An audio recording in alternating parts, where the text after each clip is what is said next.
It is 11:33. You are listening to the Mid-Morning Talk on Salam Media. I'm your host, Mario Makonda.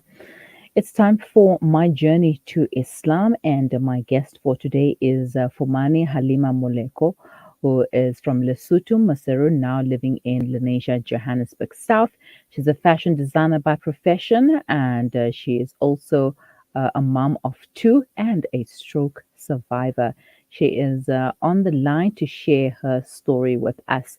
Assalamu alaikum wa rahmatullahi wa barakatuh, Sister Fumane. Thank you for joining me. Wa alaikum salam wa rahmatullahi wa barakatuh. How are you? Alhamdulillah. All good in yourself? Alhamdulillah.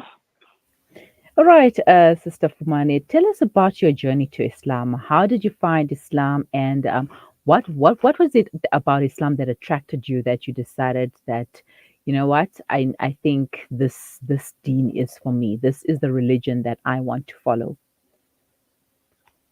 Okay. Actually, I did not know that. Mm-hmm. My father was a Muslim. Yes. So in an early age, we started practicing Islam. We started the ritual of making salah, making wudu, and the laziness of wanting to play with the children, with other children, and you call for salah, things like those. Mm. So when my father passed away, we were still very young, and we had not had the privilege to know more about Islam. I mean, we sometimes as parents they say, she's still young, she will learn later, Yes. So that one was one of those things until he passed away at the age of 10. And then after a while, we were not practicing Islam, because we were living with non-Muslims. Mm-hmm. And for so many years, until when I was, I think 17 years, one of my father's friends in Islam was like, you cannot be a non-Muslim yet you were born Muslim. You cannot leave Islam. And he sat me down for hours explaining to me what is Islam, because I could not understand why are these religions different? Why can't I just join whatever religion I wanted to join? Until he revealed to me what Allah has said in the Quran and what is Islam and why is it important to be a Muslim. Mm-hmm. Right? Mm-hmm. And then he helped me with the guidance of how can I study Islam. He was very patient. He was very patient. And Alhamdulillah, because he was one of he's one of those men who are still in Islam and still standing strong in Islam, regardless of the situations and the difficulties of life. And I really looked up to that, and that's why I'm still a Muslim today. All right, mashallah. I know the segment on the show is titled My Journey to Islam, and we usually interview people who have found Islam, but then we forget about those who have refound Islam, from being born a Muslim and then not practicing Islam for a while and then finding Islam again. And mashallah, alhamdulillah, Allah has guided you back, and here you are sharing your story with us. Now, during your journey, like your journey of coming back, or rather, let me call it self discovery, were there any challenges that you faced? You said that you were living with non Muslims. Yes. I mean, one of the things, because I was living with my aunt, and then one of the things was that she was our trustee, right? Yes. And then she took everything away from us with those families that would want to take away everything from you now that you're orphans. Well, I still have my mother, but my mother was had long separated with my father when my father passed, you know. Yeah. And my mother was living her own life on the other side, you know. She was never there. But then when they took everything, when they took everything from us, they even took away that little faith that we had in Allah, like we are Muslims, we're born Muslims, you know. So the fact that they even he went to an extent where he was going to the masjid because there was a time I was hiding. I was like, I have to go to masjid and learn, and then I would rush there, and I'd have to like wear my hijab in, you know, in corners, you Mm. know, and then I went to the masjid and she started bad mouthing me, you know, just because Mm-hmm. he wanted me to be kicked out of that Islam fold, you know, because they know that, you know, once you're a Muslim and they start talking bad about you, they're going to push you away, you know. Mm-hmm. Yeah, so that was one of those challenges that, you know, like everybody, when everybody sees you as a rebellious person, maybe. Regardless, they don't even want to know what is the reason of being rebellious. Why are you being rebellious? I mean, you know, because other people tend to say we are rebellious if we stand our ground, you know. Mm-hmm. Mm-hmm. So how is the relationship now? I mean, do you talk to them? Do they understand that you are a Muslim once again, or rather you no longer Oh, practicing the faith that they thought you were practicing? yes, you know, the practice and part is also a journey itself. Mm-hmm. Practicing being a Muslim every day, not only in Ramadan, not only in certain occasions. You being a Muslim, being steadfast to deal constantly. It's not an easy thing. Sometimes deen also goes down. You tend to look other things, your desires, you know, and then you come back again. You know, it's never an easy journey. You know, regardless what the relationship with other people, and when you because of my brother is also a Muslim, but he's not a practicing Muslim, you know. And every time you like, guy, let's try, let's go make salah, come on, and they be like, you know, you think you're too holy. Mm-hmm. Yeah, So, you know. yeah, then we also have our own demons to deal with. So it's only through du'as of Allah subhanahu wa ta'ala, to Allah subhanahu wa ta'ala that we rekindle our iman, you know, and encourage other people around us too. I mean, may But the Allah grant relationship it. so far, so good. You know, things are getting better. Alhamdulillah. Mashallah, mashallah. All right, now you have two kids. You are a mom of two. So how do you raise your children with Islam, knowing that you had that opportunity only for a certain time in your childhood? You know, I think it's a blessing of Allah subhanahu wa ta'ala Mm-hmm. that I had children, you know, although I was not married. They practice Islam. They've been through they've been living in a Muslim society ever since they were Mm-hmm. little. Yes. And that only makes them, encourages them. It also encourages me through them that I should show them that what a Muslim is, what is to live with Islam, you know. Mm-hmm.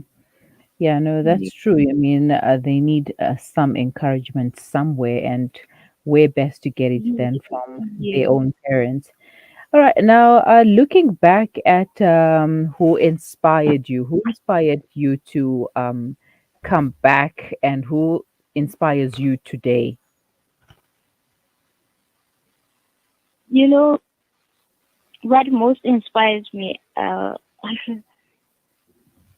it's the belief I have inquired in this long journey of faith to Allah Mm-hmm. subhanahu wa ta'ala. It's not easy.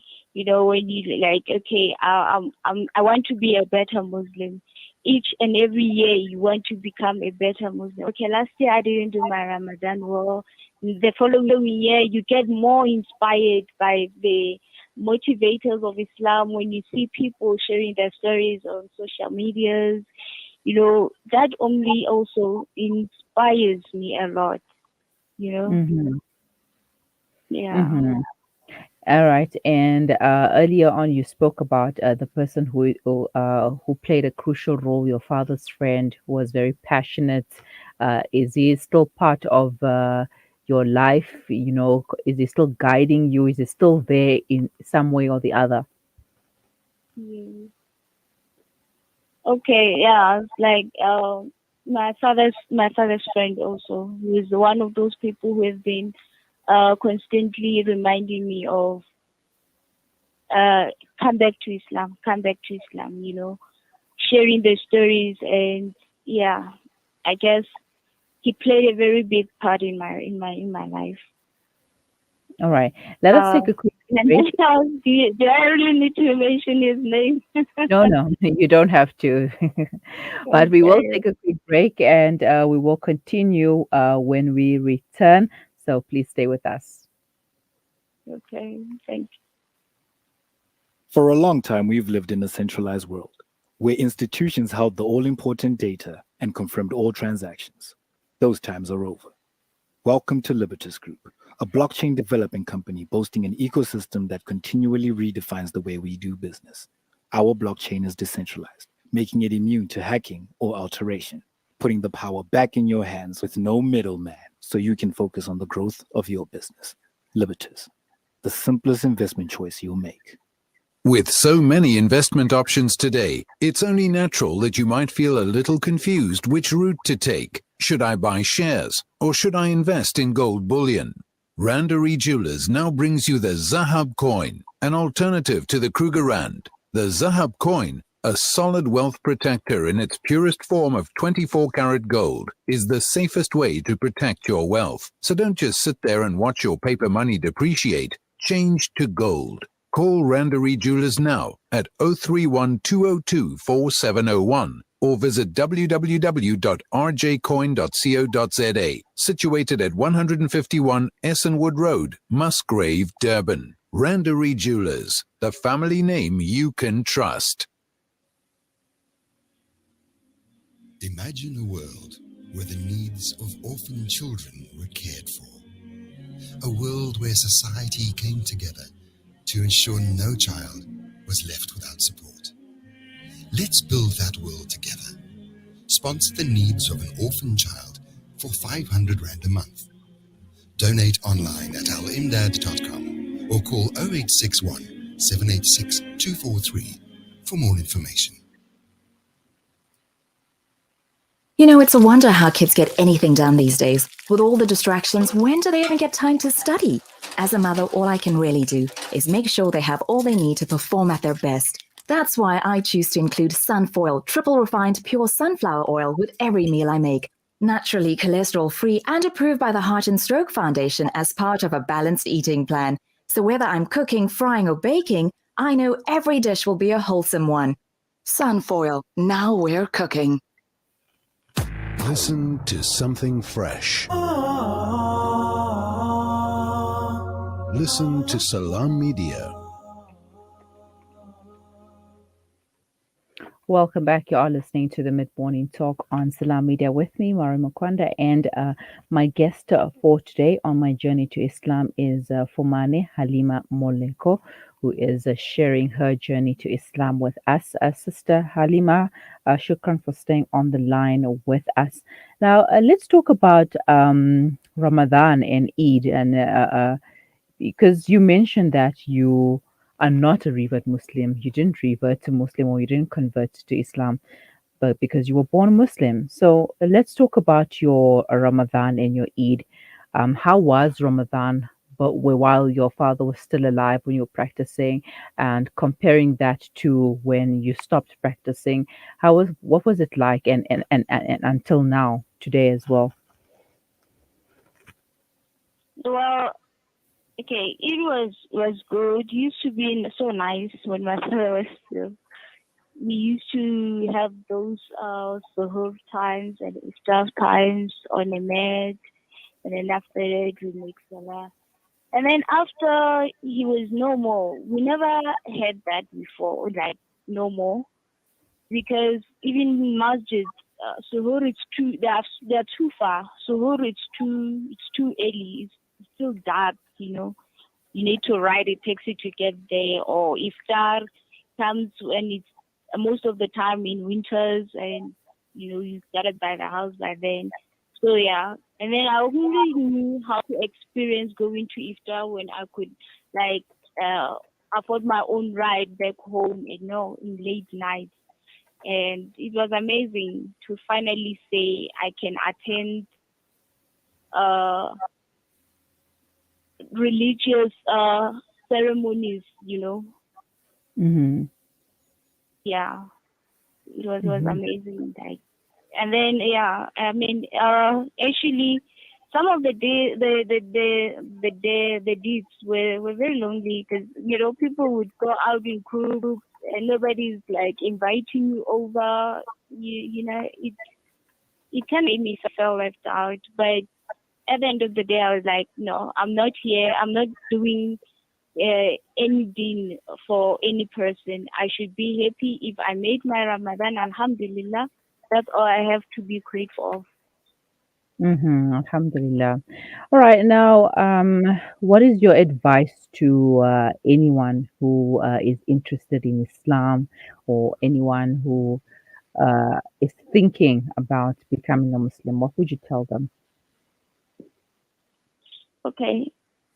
The first time when Jibril met Prophet Muhammad sallallahu alaihi wasallam, he had Hmm. said to him, "Read, Ikra." Reading, like it's like seeking knowledge. You should seek knowledge as a Muslim, or if you want Hmm. to be a better Muslim, or you really are dedicated about being a Muslim. Because every journey you have to start with your intentions. Hmm. Yes, so seeking knowledge is very obligatory for every male and female, regardless you're born in Islam, reverted to Islam, you are any color, it does not matter. What matters is for you to seek knowledge, and we are all not born with knowledge anyway. So, and it does not befall us. So knowledge Hmm. is earned through actions, as Salah is earned to those who perform it. You know. Hmm. So at the end of the day, if we really want to be Muslims, we should act like Muslims, not because we want to impress certain people or we want to impress people. No, we do it for Allah subhanahu wa ta'ala. The intention is the one that counts at the end of the day. Very true. It all comes down to one's intention, and when you So have the right in yeah, when you have the right intention, you are on the right track, basically. Sister Fumane, thank you so much for your time and for sharing your journey with us. And hopefully, you will continue to be an inspiration to others and a, good role model for your children. Um, have a wonderful day. Assalamu alaikum. Walaikum salam, jazakallah khair. And And may we keep making goals for each other and our brothers and sisters who are not practicing too. Because honestly, I mhm, may be practicing today. Tomorrow, I may be a downfall. yeah, that And, is actually true. yeah, yeah, Hmm. All just right. keep Shukran once again. fluctuating. Thank you so much. Enjoy the rest of the day. I mean, and that was Sister Fumane Moleko sharing her journey to Islam with us. And like she mentioned, it is very important to keep making du'as so that we continuously get guidance from Allah, that every day we wake up as Muslims and we die as Muslims, because we never know the situation, what might happen down the road, what might happen when I leave this building. The dua that we always make is just to ask Allah to let us leave this world when He's pleased with us. And what better way to be pleased with us than be mu'mins, that be believers, than to be practicing Muslims. So let us make the dua for each other every single day. If you make a dua for your your fellow Muslim brother or sister, the angels say Ameen. So that dua is coming back to you as well. So it comes down to the good intentions. Make the good intentions, and also make the du'as, and inshallah Allah will change your conditions, because if you don't start now, then I mean it's never going to happen. So start. You're listening to the Mid Morning Talk on Salam Media with me, Mario Makonda. We will be right back.